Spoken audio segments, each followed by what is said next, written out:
Oke baik, Assalamualaikum warahmatullahi wabarakatuh. Bapak Ibu Guru yang terhormat, jumpa lagi di channel Guru Abad 21, media informasi dan edukasi, channelnya para guru Indonesia. Nah, per hari ini 3 April 2025, Bapak Ibu, ada dua berita baik nih untuk Bapak Ibu terkait nominal pencairan yang sering menjadi kendala, yang sering dialami oleh guru-guru sertifikasi, terutama ketika kenaikan gaji berkala atau naik pangkat, di mana nominal gajinya, nominal tunjangannya, nominal gaji pokoknya itu juga akan naik. Nah, ini sering ada kendala di bagian ini. Seperti apa informasinya? Mari disimak sama-sama. Jadi Bapak Ibu, baru-baru ini dari tim validasi Info GTK melalui saluran yang dibuat oleh tim validasi ya, itu memposting sebuah informasi yang perlu diketahui oleh rekan-rekan guru. Seperti ini postingannya. Untuk kawan-kawan yang jumlah nominal yang masuk ke rekeningnya belum sesuai dengan gaji pokok akan dihitung ulang di TW2 dan kekurangannya akan sekaligus dibayarkan. Yang penting sudah mengupdate riwayat kenaikan gaji berkala dengan benar. Jadi Bapak Ibu guru yang nominalnya masuk ke rekening yang baru-baru pencairan triwulan 1 ya, yang 40% guru sudah menerima. Berdasarkan informasi dari kementerian, 40% sudah menerima triwulan 1. Kalau misalnya nominal yang masuk ke rekening itu tidak sesuai dengan gaji pokok di berkalanya Bapak Ibu, atau gaji pokok di kenaikan pangkatnya Bapak Ibu, itu tidak perlu khawatir. Itu akan dihitung ulang di TW2 dan kekurangannya akan dibayarkan sekaligus. Yang penting Bapak Ibu mengupdate riwayat kenaikan gaji berkalanya dengan benar ya, di Dapodik tentunya. Dan juga biasanya teman-teman guru kami pantau itu biasanya melapor ke operator Simtun di Dinas Pendidikan, di operator Dinas Pendidikan kalau misalnya kenaikan gaji berkalanya belum terbaca Bapak Ibu. Biasanya selain memperbaharui di Dapodik, biasanya juga kontak ke operator dinas. Itu yang biasa dilakukan oleh rekan-rekan guru. Tapi informasi dari tim validasi Info GTK seperti ini, intinya Bapak Ibu riwayat kenaikan berkalanya di-update dengan benar seperti itu. Itu yang pertama Bapak Ibu ya. Jadi tidak perlu khawatir, tetap akan dibayarkan. Kemudian yang kedua terkait penyaluran tunjangan profesi berikutnya. Sekarang sudah 40% guru menerima tunjangan profesi triwulan 1. Pertanyaannya 60%-nya gimana? Kapan pencairan berikutnya? Nah, ini dijawab oleh tim validasi, tidak ada jadwal resmi. Nanti tergantung banyaknya SK yang terbit.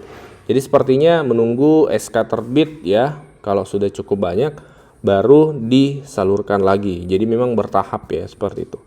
Tidak ada perubahan kode. Jadi kalau sudah kode 08 itu sudah kode mentok, sudah kode terakhir, tinggal menunggu transferan Bapak Ibu. Nah, selain dua informasi ini, ada informasi lain dari tim validasi Info GTK juga yang Bapak Ibu perlu pahami terkait penyaluran tunjangan sertifikasi ini. Disimak sampai tuntas.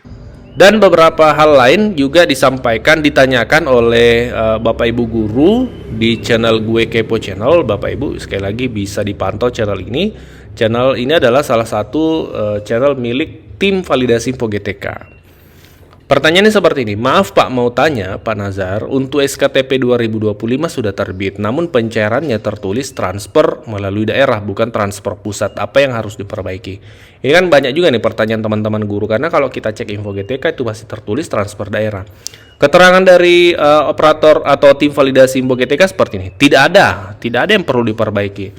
Kenapa kemudian muncul transfer daerah? Karena saat Info GTK rilis, kepastian pembayaran transfer langsung dari pusat itu belum ditetapkan. Jadi lebih dulu rilis Info GTK, kemudian rilis juga regulasi tentang transfer langsung ini. Jadi kalau kita lihat dari penjelasan Pak Nazarudin di sini, ini tidak berdampak negatif ya, seperti itu.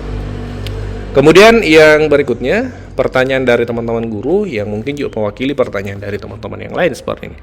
Bang Nasar ingin bertanya, kalau guru mengajar sudah linear dengan sertifikasinya, tetapi kalau dilihat dari verbal ijazahnya tidak linear, apakah Info GTK-nya akan tetap tidak valid Bang? Mohon pencerahannya. Jawaban dari Pak Nasar seperti ini, linear itu utamanya dengan Serdik. Jadi linearitas itu memang acuannya adalah sertifikat pendidiknya Bapak Ibu, mata pelajaran apa yang tertera di sana. Kemudian pertanyaan berikutnya dari guru-guru yang dijawab oleh Manazar juga seperti ini. Tidak adakah cara cepat lainnya untuk rekening yang belum muncul, Min? Nah, ini pertanyaannya. Dia tanyakan 4 hari yang lalu. Jawaban dari Panasar selaku operator atau tim validasi info GTK seperti ini. Sedang dicarikan solusi, Pak. Kita juga gerah. Banyak rekening ditolak bank. Nah, jadi pertanyaan disampaikan 4 hari yang lalu. Coba cek info GTK sekarang. Apakah sudah ada perubahan atau belum? Boleh dicantumkan di kolom komentar. Pertanyaan berikutnya, ada yang cair, tidak sesuai dengan gaji pokok yang tertera di SKTP. Itu gimana ya? Nah, jawabannya dipotong pajak, Pak. Ya, jadi memang kalau penyaluran TPG itu dalam Juknis, dalam regulasi, dalam Permendikdasmennya, memang itu dikenakan pajak, Bapak Ibu ya. Jadi pajak penghasilan, ada PPh-nya. Kalau tidak salah 5%. Nah, ada PPh-nya. Jadi memang tidak akan sesuai persis dengan yang tertera di gaji pokok. Jadi sekali lagi selamat untuk teman-teman yang per hari ini sudah terbit SKTP-nya. Juga bisa dilihat nomor SKTP-nya di bagian info GTK bagian bawah, itu ada tabel kolom-kolom nomor SKTP tampil di sana, Bapak Ibu. Jadi selamat sekali lagi. Semoga pencairan bisa segera dilakukan. Pun kalau mungkin tidak di bulan Maret ini atau sebelum hari raya, ya kita berharap nanti di awal April itu bisa diproses penyalurannya ke rekening guru yang sudah terbit SKTP. Karena memang beberapa hari pekan ini itu sudah cukup banyak guru-guru di daerah yang sudah menerima pencairan TPG-nya. Nah, kemudian kenapa kemudian bisa cepat? Karena SKTP-nya cepat terbit. Kemudian dinasnya juga cepat mengusulkan, dan ya karena memang multi peran ya, tidak bisa hanya dari tim validasi info GTK saja yang berperan. Guru berperan, perannya adalah mencocokkan datanya, membenarkan datanya di Dapodik, sehingga ditarik, ketika ditarik itu valid. Kemudian bukan hanya guru, lanjut juga ke perannya dinas pendidikan setempat. Ya, dinas pendidikan perannya adalah mengusulkan. Di kode 16 itu perannya dinas pendidikan dalam mengusulkan. Kalau cepat pengusulannya, maka kemungkinan penerbitan SKTP-nya juga cepat. Tapi tentu dinas juga tidak bisa mengusulkan kalau memang Bapak Ibu datanya belum valid. Nah, kalau Bapak Ibu yang sudah di posisi 08 sudah terbit SKTP-nya, artinya perannya Bapak Ibu sudah tuntas, perannya dinas pendidikan sudah tuntas dalam hal pengusulan. Nah, sekarang perannya dari pihak Simbar nih, pihak yang melakukan pembayaran di kementerian.